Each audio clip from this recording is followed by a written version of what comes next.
When sleep turns deadly, a hotel where dreams don't just kill sleep, they kill you. Five friends check into a quiet, old hotel during a fun road trip. But the night turns into a living nightmare when, one by one, they dream of their own gruesome deaths and are found dead the next morning, exactly how they dreamed it.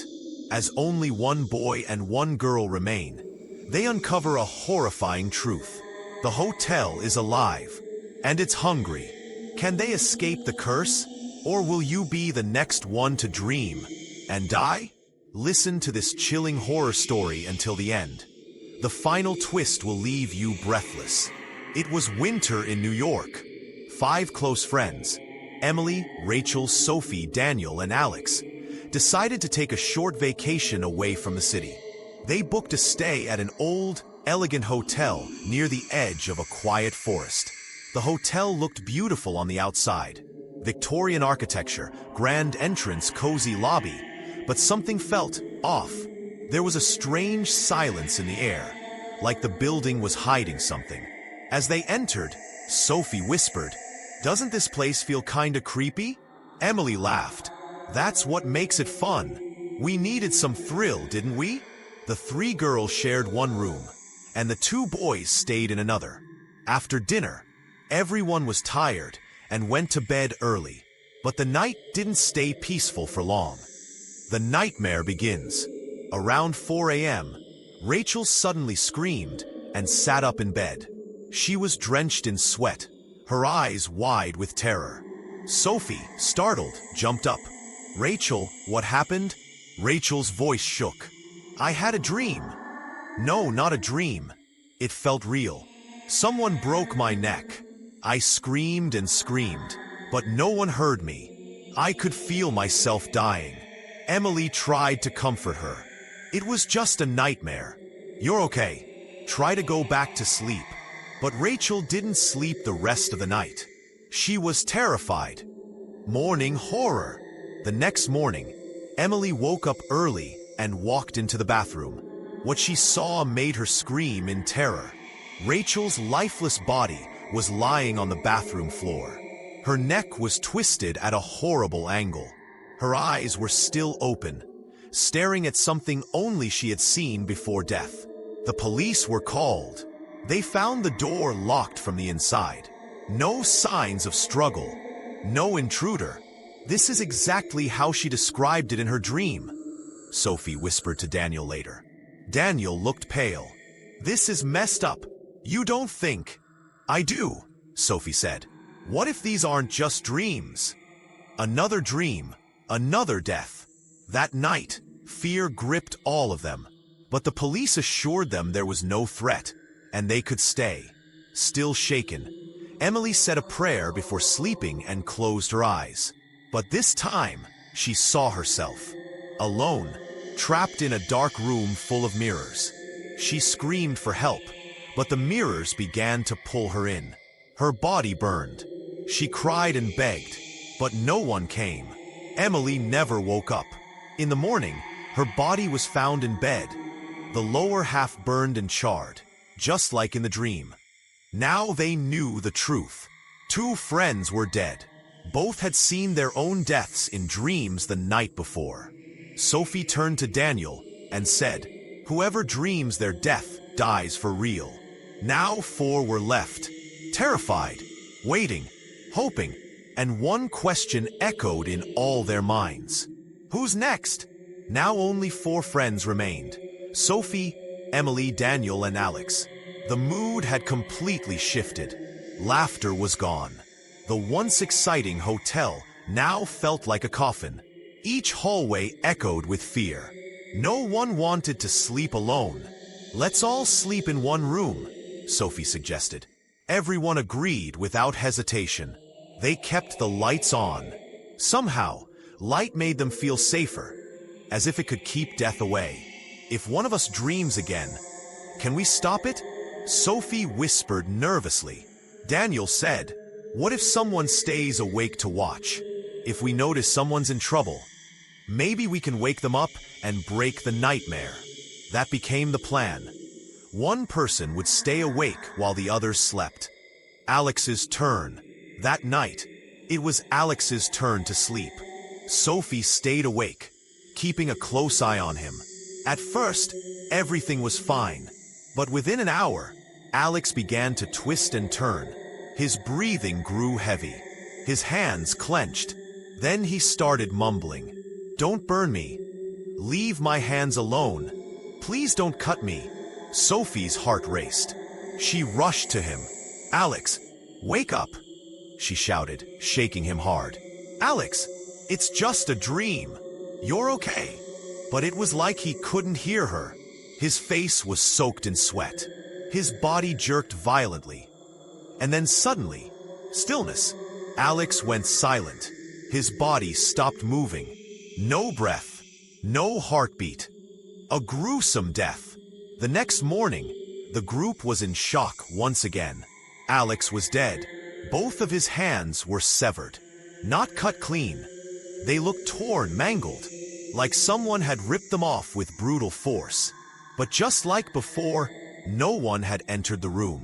The door was locked. No blood trail. No weapon. Daniel whispered. "You tried to wake him, but he still died." Sophie, shaken, replied, "I did everything I could, but it was like something held him inside the dream. Something stronger than me." Something isn't right. As Sophie looked into the mirror across the room, for just a second, she thought she saw her own reflection burning, face twisted in agony. She stepped back, gasping, "This place, it's not giving us dreams. It's taking our souls." Daniel's voice trembled. "We need to leave. Tonight." But when they tried to leave, they found the main door was locked, with heavy chains from the outside. Their phones had no signal, no internet, no escape. It was as if something wanted them trapped there, until it had claimed them all. Now only 3 remained: Sophie, Daniel, and Emily. But the real question was, whose dream is next? That night, they didn't even pretend to feel safe. Sophie, Emily, and Daniel sat huddled together in the corner of the room. The air felt colder than before. The old hotel walls creaked constantly, like something heavy was crawling through them. No one wanted to sleep, but the human body can only take so much. Around 3 a.m., Emily's eyes began to close. Sophie noticed. "Emily, stay up. Don't sleep. Please." Emily shook her head, fighting it. "I'm so tired. I'll just close my eyes for a minute. You'll wake me, right?" Sophie hesitated. "Yes, I promise." But deep down, she knew what might happen. Emily's dream. The moment Emily's eyes shut, her breathing changed. Her face began to twitch. Her hands gripped the blanket. In her dream, she was standing in a cold, foggy hallway with no end. Shadows crawled on the walls. She heard someone whispering her name, again and again. "Emily, Emily." She turned around, but no one was there.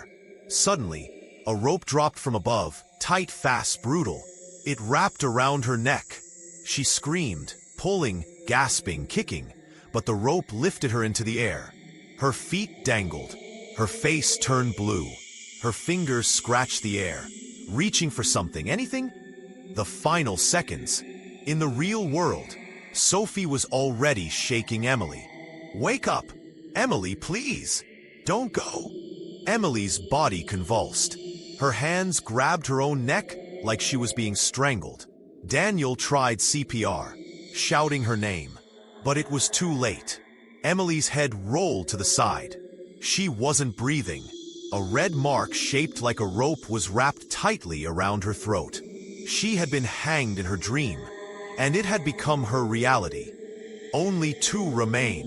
Sophie sat on the floor, staring at Emily's lifeless body. Her hands were trembling. Her voice cracked as she whispered, "3 of us gone, all the same way." Daniel clenched his fists. "This is no curse. This is a pattern. Something inside this hotel is feeding off our fear and killing us one by one." Sophie turned toward the mirror again. the same one where she'd seen her reflection twist. This time, there was no reflection at all. The truth unfolds. That's when they found it. Inside the wardrobe, behind an old wooden panel, Daniel discovered a black journal, covered in dust and cobwebs. The pages were handwritten, barely legible, but the words chilled their blood. Whoever sleeps here will see the truth, and the truth will kill them. The hotel wants souls. It shows you your death, and then takes you through it. Sophie closed the book slowly. "It's not just a nightmare," she whispered. "It's a contract." Now it was just Sophie and Daniel left, and they both knew. Only one more dream was coming, a deal with the darkness. Only Sophie and Daniel remained. The hotel was deadly silent. Not a single creak, not a gust of wind, just the ticking of the old wooden clock in the hallway. Loud, slow mocking. Tick, tick, tick. Sophie stared at the journal again. "Who wrote this?" she whispered. Daniel scanned the final pages. "I stayed awake, but when she slept, I saw what she saw. I felt the noose tighten, the fire burn, the hands tear. It isn't just killing us. It wants one of us to watch, while the other dies." Sophie looked up at Daniel, her voice trembling. "So if we both stay awake, maybe we can stop it?"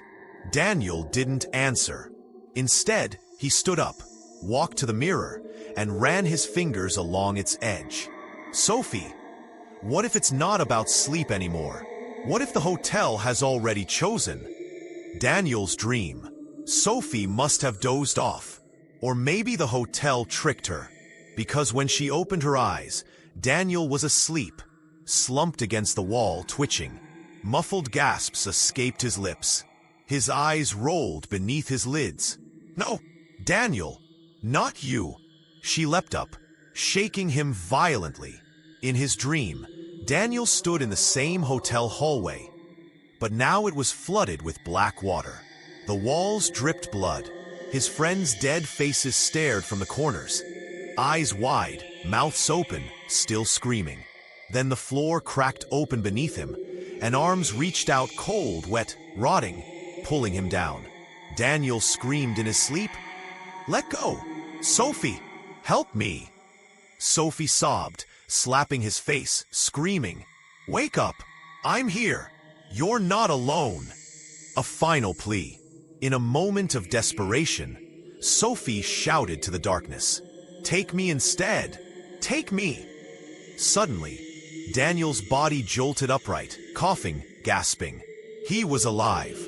She had pulled him back. The darkness responds. But then, the lights in the room flickered violently.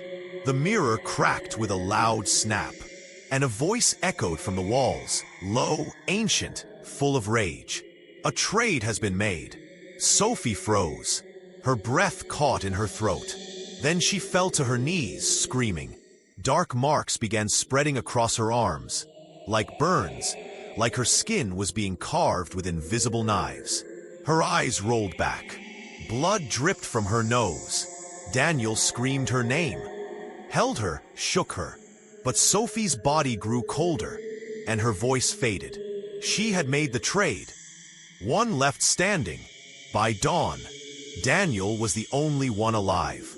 He sat outside the hotel, in the cold morning mist, staring at the front door as the chains magically fell away. He walked until he found a gas station, called the police, told them what had happened. But when they returned to the hotel, there was nothing inside. No blood, no bodies, no journal, not even Sophie. It was as if the hotel had erased it all. Now, Daniel carries the truth, and sometimes at night, when he closes his eyes, he still sees the hallway and hears the whisper. One more, just one more. Months had passed. Daniel now lived far from the city, staying with a distant relative. But peace? That had long abandoned his life. Every night, he feared sleep. He locked his doors, kept the lights on, fought the urge to close his eyes. But eventually, sleep always won. And when it did, The dream returned. The same hallway, the same black water, the same burning faces, and always the voice. One more, just one more. The burden of truth. Daniel told the police the truth again and again. They searched the hotel, but they found nothing. No blood, no bodies, no journal, no proof that his 4 friends ever even stayed there. Sophie, Emily, Alex, Mark, erased. The hotel doors were sealed now, boarded shut, abandoned. But Daniel knew it was still alive. The final visit. One night, he returned. He didn't tell anyone. He just walked into the woods, reached the old hotel, and stood before its door. It was no longer chained. It opened by itself. Daniel stepped inside. And just like that, the lights flickered back on. Face to face, the walls were clean. The rooms were empty. But in the mirror at the end of the hallway, he saw them. Sophie, Emily, Alex, Mark. Their faces twisted, sad, cold. And then, Sophie stepped forward from the reflection. Her burned hands reached out. Her voice was calm, soft, filled with pain. "You were spared, Daniel. But this isn't over," he whispered. "What do you want from me?" Her eyes glowed red as she spoke the final words. "You survived, so you can bring the next one. A new beginning?" Today, Daniel walks among normal people. He eats, he smiles, he laughs, but he never truly sleeps. And if you meet him someday, maybe in a small town on a road trip near an old hotel, be careful if he says, "Let's spend the night here. It's cheap, quiet, and no one else ever comes, because the hotel is waiting, and Daniel has a debt to pay. One more, just one more."